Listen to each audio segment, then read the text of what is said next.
Hello നമസ്കാരം. ഞാൻ വീട്ടിൽ നിന്ന് ഇരിങ്ങാലക്കുടയ്ക്ക് വേണ്ടി അത്യാവശ്യമുണ്ടായിരുന്നു രാവിലെ. അപ്പോൾ വരുന്ന വഴിക്ക് കോമ്പാറ ജംഗ്ഷന് മുൻപായിട്ട് കോപ്പറേറ്റീവ് ഹോസ്പിറ്റൽ കഴിഞ്ഞ് കോമ്പാറയ്ക്ക് മുൻപായിട്ട് കയറ്റത്ത്, അതായത് നമ്മൾ ലാൻഡിൽ നിന്ന് വരുമ്പോൾ ആ കയറ്റം കോമ്പാറയ്ക്ക് മുമ്പായിട്ടുള്ളൊരു കയറ്റമുണ്ട് കോപ്പറേറ്റീവ് കഴിഞ്ഞിട്ട്. അവിടെ ഒരു ആക്സിഡൻറ്റ് കണ്ട്.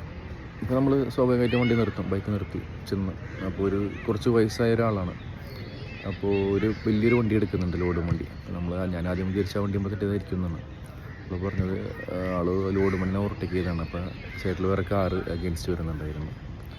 അപ്പോൾ കാറിൻ്റെ മിററിൽ തട്ടിയിട്ട് ഇദ്ദേഹം വീണാണ്. എന്തോ ഭാഗ്യത്തിന് ലോഡ് വണ്ടിയുടെ താഴോട്ട് പോയില്ല. പോകുമായിരുന്നെങ്കിൽ സ്പോട്ടിൽ അദ്ദേഹം ഇതാവുണ്ടായിരുന്നു. വീണപ്പോഴും റോട്ടിൽ വീണിട്ട് പോലും അദ്ദേഹത്തിന് ബോധമില്ല കേട്ടോ. കുറച്ച് ബ്ലഡൊക്കെ വരുന്നുണ്ട്.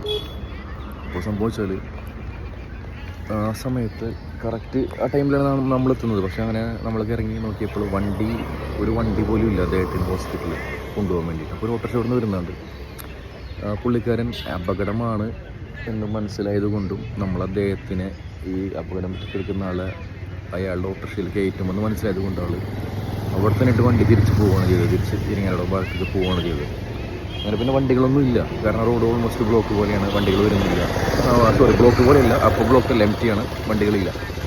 അങ്ങനെ നമ്മൾ കുറച്ച് നേരം നിന്നപ്പോഴേക്കും സ്വാഭാവിക വണ്ടികളായപ്പോഴേക്കും ഒരു ഓട്ടോറിക്ഷക്കാരൻ ഇത് കേട്ടിട്ട് കോമ്പാറന്ന് അപകടം അറിഞ്ഞിട്ട് തന്നെ ലൈറ്റിട്ട് അദ്ദേഹം വന്ന് സുമാസാല വന്നിട്ട് വണ്ടി നിർത്തി. അപ്പോൾ വണ്ടി കയറ്റാൻ നമ്മൾ 2-3 വണ്ടി കയറ്റാൻ വേണ്ടിയിട്ട്. പക്ഷേ കയറ്റുന്നതിനല്ല പ്രശ്നം, കൂടെ ഹോസ്പിറ്റലിലേക്ക് പോകാൻ ആളില്ല.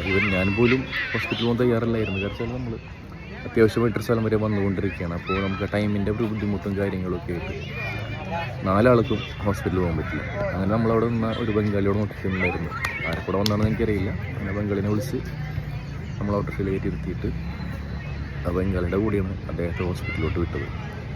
അപ്പോൾ പറഞ്ഞു വരുന്ന ഇത്രയേ ഉള്ളൂ, നമ്മളെല്ലാവരും ബൈക്കോടും ഇതൊക്കെ ഓടിക്കുന്നവരാണ്. അപ്പോൾ ഒരുപാട് സ്പീഡിൽ പോകുന്നവരാണ്. പോകുമ്പോൾ ശ്രദ്ധിച്ച് പോവുക. ഓവർടേക്ക് ചെയ്യുമ്പോഴും വളവുകളിൽ വളയ്ക്കുമ്പോഴും വളരെ ശ്രദ്ധിച്ചിട്ട് കെയർ ചെയ്തുകൊണ്ട് നമ്മൾ ഓടിക്കുക. കാരണം ചില എന്തെങ്കിലും പറ്റിക്കഴിഞ്ഞാൽ ഒരാളും ഉണ്ടാവില്ല നമ്മളെ സഹായിക്കാനോ ഇതുപോലെ എടുത്ത് ഹോസ്പിറ്റലിൽ കൊണ്ടുപോകാനോ ഒന്നിനും ആരും ഉണ്ടാവില്ല.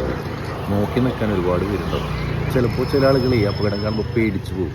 സ്വാഭാവികമായിട്ടുണ്ടാവും. നമ്മൾ ബ്ലഡോ കാണുമ്പോൾ സംസാരിക്കുന്ന പോലെയല്ല, ഇത് കണ്ടു കഴിയുമ്പോൾ ചിലവർ ആകെ വിറച്ച് പോകും. അപ്പോൾ എടുക്കാനോ അടുത്തേക്ക് പോകാനൊക്കെ പേടിയായിരിക്കും. അങ്ങനെ പല ഇതുകളുണ്ട്.